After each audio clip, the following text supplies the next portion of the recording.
Hello guys. Yan. Good morning. Yan. Today is 5 a.m. Nandito tayo ng ating yan, pambaon tsaka tanghalian na din to. Tinolang manok. Hindi ko nagalagyan ng dahon. So yung mga natira sa rep, yung mga pansahog. Nagsama-sama ko yung sayote lang tsaka mga pansahog.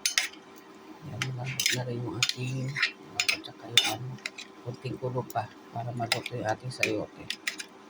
Para may sabaw naman yung baon niya. May kunti sabaw. Tinola, isang cup na rin yun siya. Palambot ko pa yung mga 5 minutes pa. Para medyo naluto naman ng maayos yung ating sayote. Okay guys. Yan. Isa natin ng konti.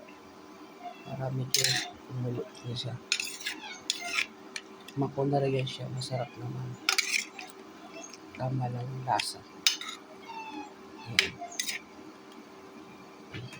Guys, see you next video. Thank you. Like, comment, and share my videos. Subscribe my channels. Bye-bye. Good morning, everyone. Bye-bye.